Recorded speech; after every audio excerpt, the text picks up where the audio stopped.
Welcome to the Whispers of Terror channel. The Whispers of Terror series is continuously updated. If you enjoy our content, please subscribe to our channel, like our videos, and leave comments. Thank you for your support. Without further ado, let's begin today's story. Hello everyone. For this episode, I've compiled some war-related and paranormal incidents from military bases. Let's start with a haunting event that occurred at the largest overseas U.S. military base, unveiling the war secrets of the U.S. military during the Vietnam War. Clark Air Base was the largest overseas U.S. military installation, located in Angeles City, Luzon, Philippines. This military base was rumored to be frequently haunted, with paranormal activities concentrated in Clark Hospital, since the volcanic eruption nearby in 1993. In the U.S. military's withdrawal, Clark Hospital has become an abandoned and desolate, unused building. Since Clark Hospital was abandoned, local residents often hear prayer sounds coming from the hospital at dawn, or cries for help late at night. Clark Air Base was the main logistical support base for U.S. forces during the Vietnam War. The base was fully equipped with a full complement of personnel. Some critically wounded soldiers from the Vietnam War were sent to Clark Base Hospital. Due to the massive number of U.S. casualties during the war, the hospital once operated beyond its capacity. Some wounded soldiers died without timely treatment. At this hospital, the famous urban explorer, director and screenwriter Robert Joe investigated the haunting incidents at Clark U.S. military base. He first interviewed Raymond Taggart, a former security guard at Clark Hospital during the Vietnam War. Taggart was one of the witnesses to the haunting incidents. According to Taggart's description, the incident occurred on a day in 1973, during the busiest phase of the Vietnam War.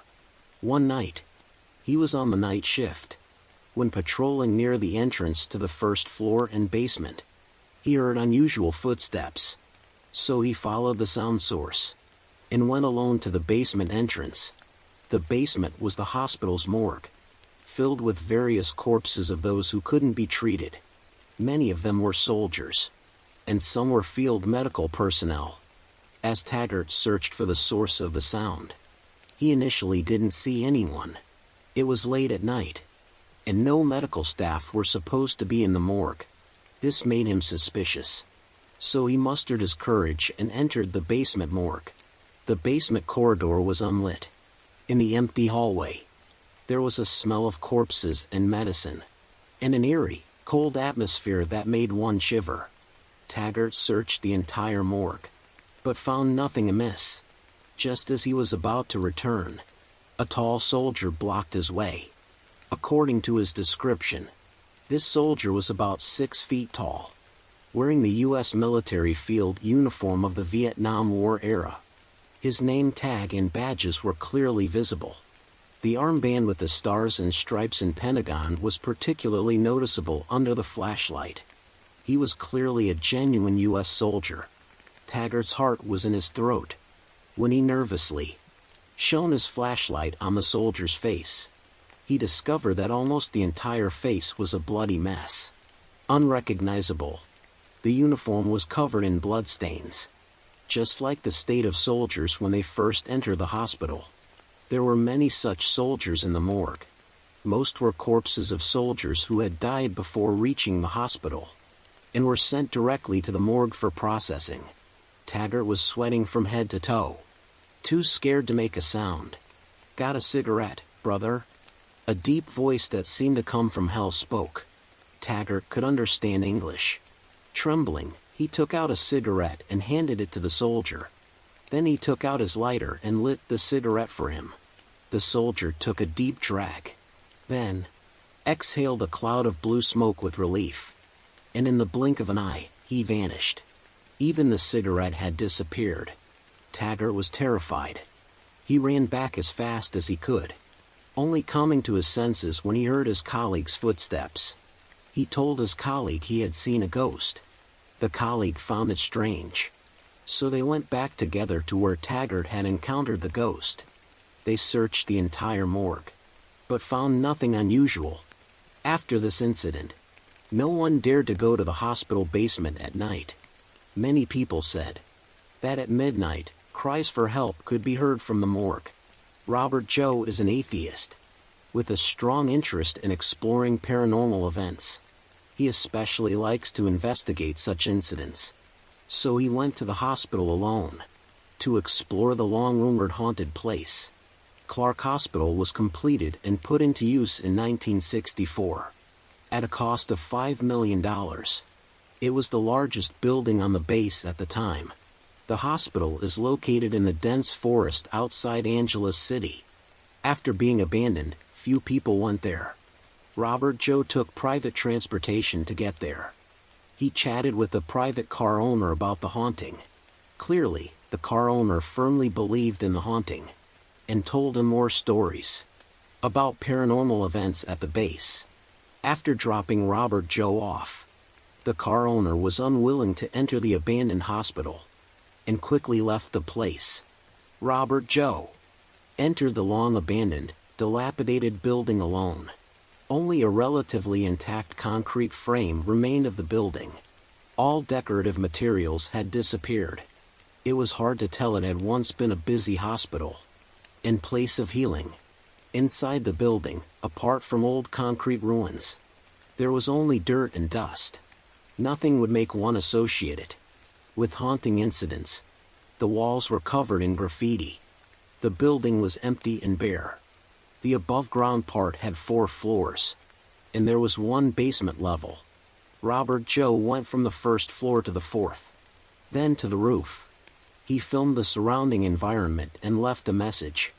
He felt that many incredible events must have happened in this hospital before.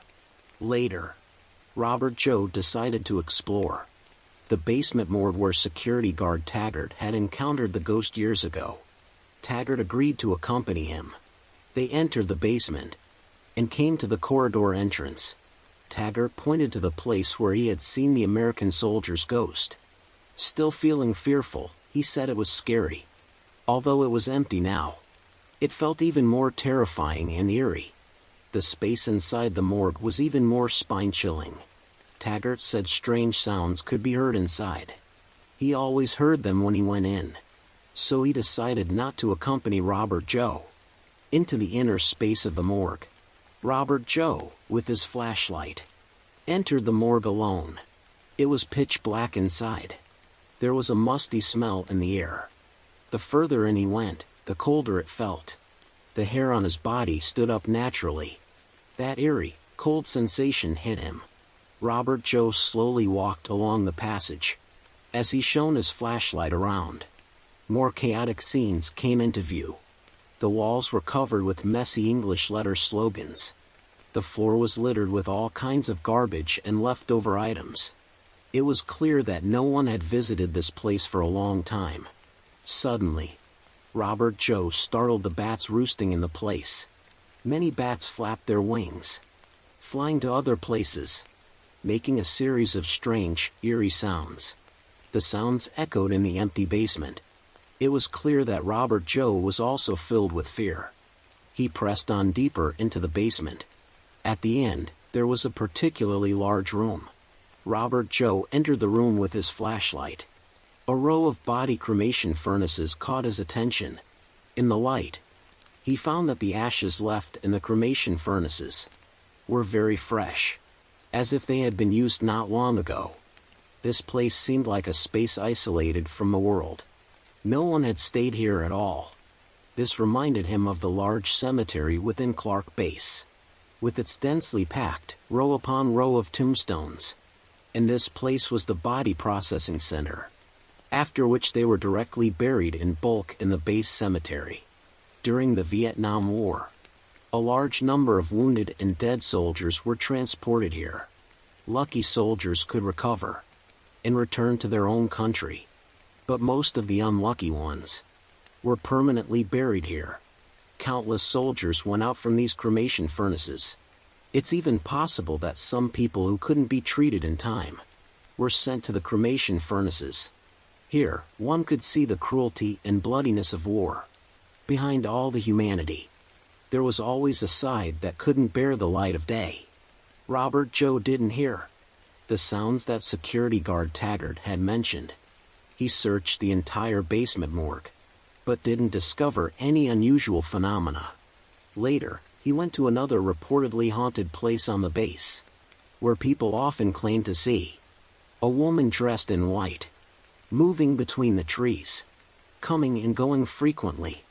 Robert Joe checked the place but didn't find anything unusual. Robert Joe then interviewed medical staff who had worked at the base hospital and military personnel who had served at the base. They dismissed the haunting stories, believing it was an issue of Filipino faith and thought. But they also believed that Clark Base was a heavenly place, where many U.S. soldiers recuperated. Jack Casey and Cliff Wilson were Vietnam War veterans who had received treatment at Clark Hospital. Robert Joe interviewed them about the haunting incidents. They believed it was due to the psychological pressure caused by the massive casualties during the war. Most of the wounded were sent to Clark Hospital, unable to receive timely medical treatment and psychological care due to the shortage of medical resources. A large number of soldiers died in the hospital. The surviving soldiers had no beds, no place to bathe, no toilets. That kind of mental torture, worse than death, further broke them mentally and physically. After returning to his lodging, Robert Joe reviewed a large amount of material about Clark Base Hospital's overloaded operation during the Vietnam War.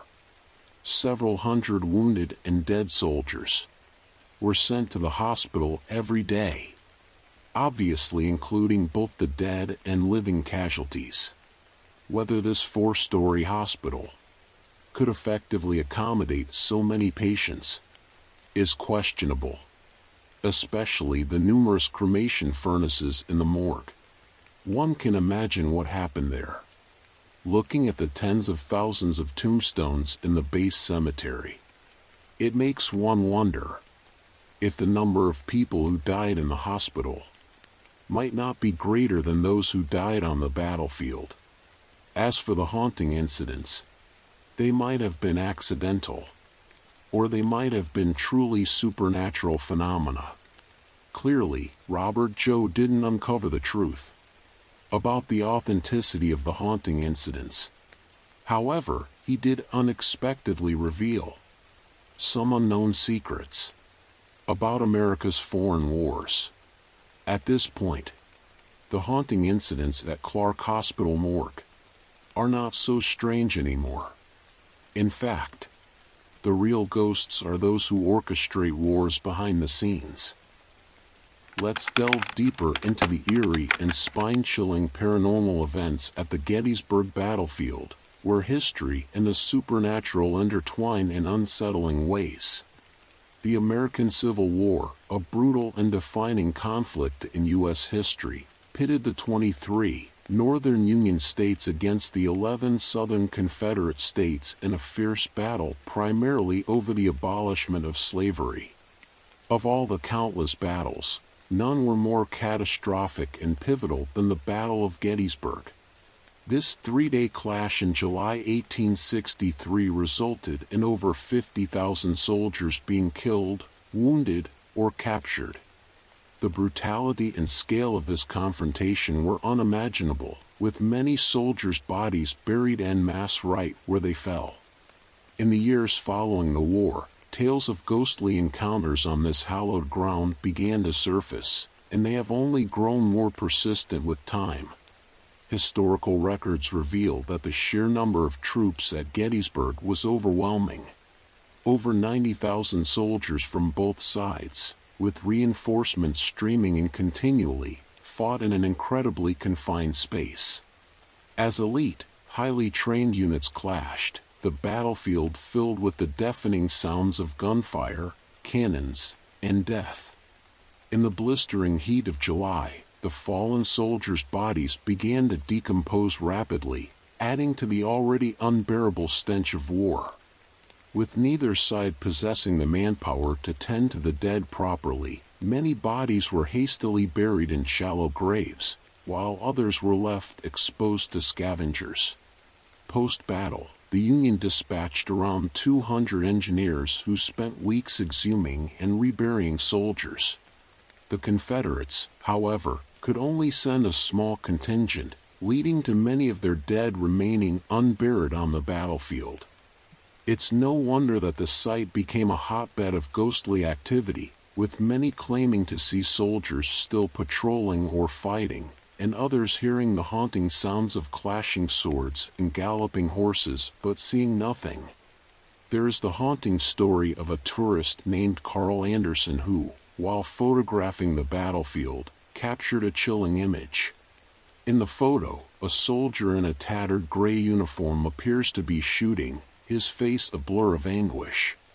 Disturbingly, the soldier's lower body seems to end abruptly, suggesting he might have been a casualty of the war. This unsettling image has become one of the most famous ghost photos associated with Gettysburg. In the summer of 1977, historian John Gunn experienced something inexplicable while staying at General Lee's Inn, located in the center of the park. One night, he heard a man's voice say, "Hello, I'm Jack." Assuming he was mistaken, Gunn looked around but saw no one. Moments later, he heard the same voice, now coming from behind the door. When he opened the door, he found nothing but empty air. John's eerie encounter didn't end there. A few days later, he and his friends visited an old Confederate prison. They spoke with a young volunteer, who shared local folklore about a ghost named Jack, said to be a Confederate POW who died trying to escape. In the days that followed, Gunn and his friends heard Jack's voice several times at different locations within the park, confirming their belief that they encountered this lingering spirit. Consider also Matthew Franklin, a tourist who witnessed something extraordinary near the Gettysburg National Cemetery. He saw a young soldier in a pristine Confederate uniform standing solemnly before a gravestone, holding a yellow wildflower.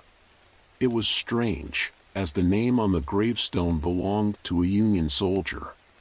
When Franklin tried to speak to the soldier, he got no response. Turning away momentarily, Franklin looked back to find the soldier had vanished. He later learned from staff at the cemetery that the grave indeed marked the final resting place of a Union soldier, not a Confederate, deepening the mystery. Explanations for these apparitions vary. Some believe these spirits are the restless souls of soldiers who died in the war, unable to leave the battlefield. Others think they are lingering because they were denied proper burials and final rites. As the sun sets and shadows lengthen over Gettysburg, the air grows thick with echoes of the past. Ghostly figures, phantom footsteps, and distant gunfire might just be figments of an overactive imagination, or they might be the lingering souls of those who gave their last breath on this sacred ground. Whether one believes in the supernatural or not, the stories of Gettysburg testify to the enduring human cost of war and the haunting